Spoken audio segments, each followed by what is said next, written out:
अस्सलाम वालेकुम, welcome back students. I am Mohammad Asif Farid, your biology tutor.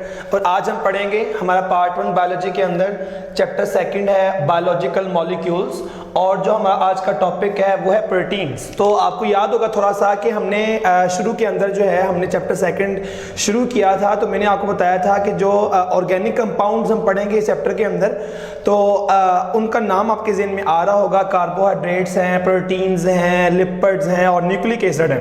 तो इनमें से हम दो पढ़ चुके हैं। तो हमने जो पहले शुरू किया था वो हमारे पास था कार्बोहाइड्रेट्स, हमने उसे कंप्लीट किया। फिर हमने सीखा उसके बाद जो है वो लिपिड्स। हमारा आज का पार्ट जो है वो प्रोटीन्स के बारे में है। सबसे पहली बात ये कि जो प्रोटीन है वो उसकी इंपॉर्टेंस क्या है, कहाँ मिलेगी आपको, तो ये बात करेंगे।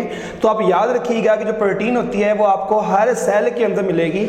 एवरी सेल, कोई भी टाइप का सेल हो, मैंने यहाँ लिखा है, तो कोई भी ऑल टाइप्स ऑफ सेल और ऑल पार्ट्स ऑफ सेल। तो कोई भी आपकी बॉडी के अंदर जितनी भी टाइप के ऑर्गन्स हैं या आपके पास डिफरेंट टाइप के आपके पास सेल्स हैं, आपके हर एक सेल में है और उस सेल के हर एक पार्ट में है। आप न्यूक्लियस समझ लें उसके अंदर है, आप ऑर्गेनल ले लें कोई, उसके अंदर भी प्रोटीन मिलेगी आपको।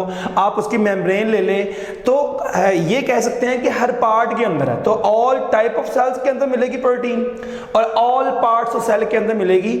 और आपने याद रखना है कि एक सेल जो है ना, उसका अगर हम ड्राई वेट ले लें तो ये उसका 50% है। तो आपने याद रखना है कि ये 50% ऑफ ड्राई वेट है, ठीक है जी। तो 50% of dry weight of all the cells. तो ये प्रोटीन जो है वो एक सेल का टोटल ड्राई वेट का 50% है। पानी की बात हम नहीं कर रहे हैं, वाटर को रिमूव करके जो ड्राई मैस बनेगा उसका 50% जो है वो प्रोटीन्स है।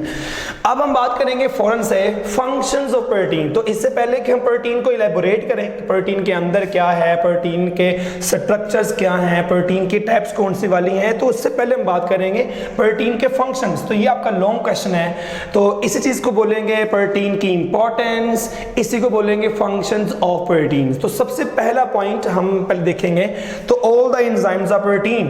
तो चैप्टर 3 है आपका पार्ट 1 के अंदर ही, तो हम वहां बात करेंगे एंजाइम के बारे में कि जो एंजाइम होते हैं दे आर प्रोटीन्स। तो क्योंकि जो एंजाइम है वो प्रोटीन है, इसका मतलब है कि प्रोटीन ही एंजाइम है। और जो प्रोटीन है ना आपके पास, वो क्या करेंगी, प्रोटीन जो है एंजाइम के तौर पर क्या कंट्रोल करेंगी, मेटाबॉलिज्म।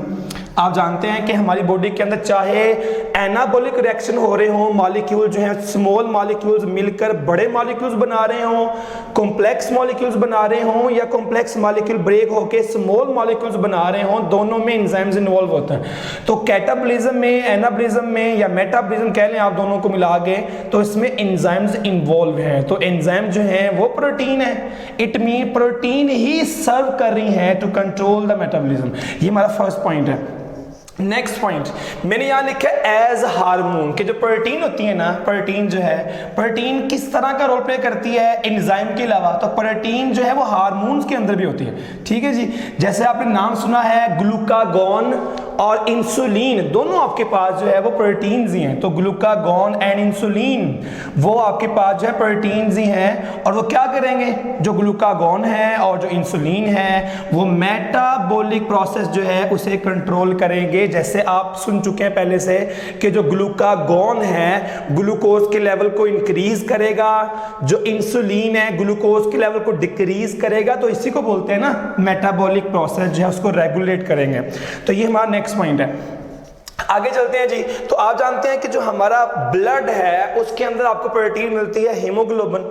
तो आप जानते हैं कि जो हीमोग्लोबिन है वो भी प्रोटीन है। तो प्रोटीन जो है वो हीमोग्लोबिन के तौर पर क्या कर रही है, ये काम कर रही है एज अ कैरियर। कैरियर से क्या मुराद है कि वो ट्रांसपोर्ट कर रही है डिफरेंट एलिमेंट्स को, ऑक्सीजन को, आपके पास लिपिड को, आयंस को, चीजों को मूव करवा रही है।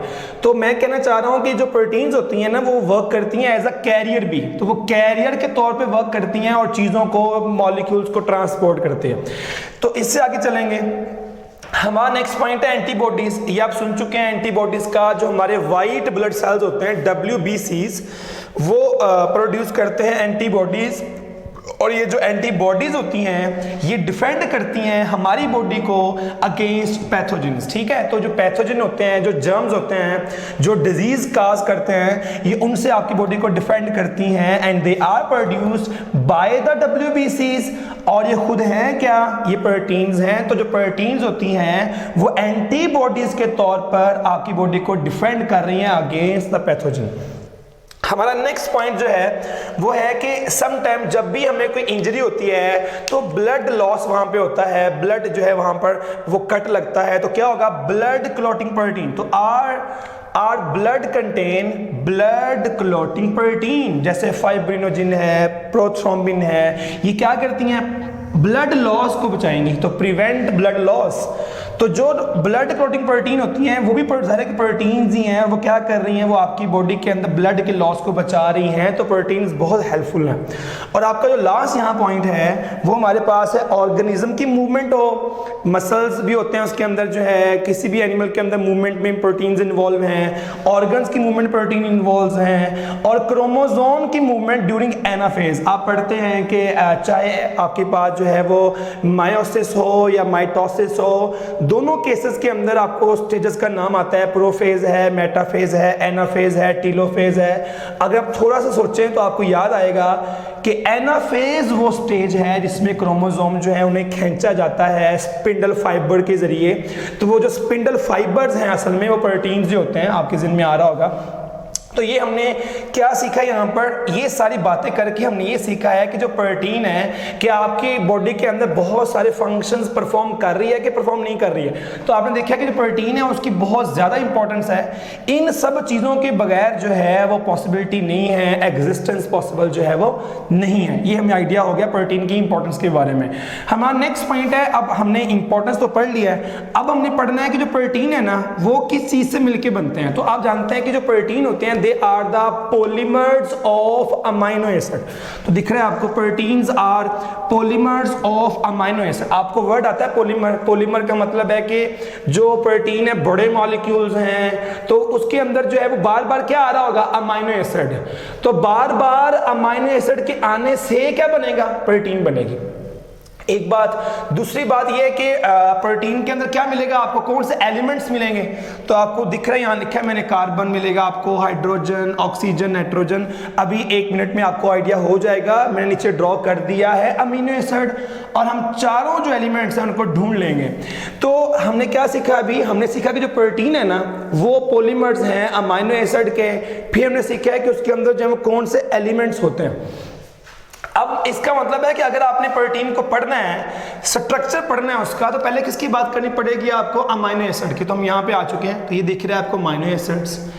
सबसे पहला पॉइंट आपने याद रखना है कि जो अमाइनो एसिड होते हैं वो टोटल 170 हैं। ये आपने याद रखना है कि टोटल 170 अमाइनो एसिड हैं। लेकिन फौरन से हमारे जहन में आना चाहिए कि जो 170 टाइप के अमाइनो एसिड हैं वो सारे प्रोटीन में नहीं होते हैं। तो 170 अमाइनो एसिड में से सिर्फ और सिर्फ 25 अमाइनो एसिड हैं जो प्रोटीन्स के अंदर होते हैं। मैं बात को रिपीट कर रहा हूं, अगर हम बात करें कि अमाइनो एसिड का टोटल नंबर क्या है तो वो 170 टोटल अमाइनो एसिड्स हैं।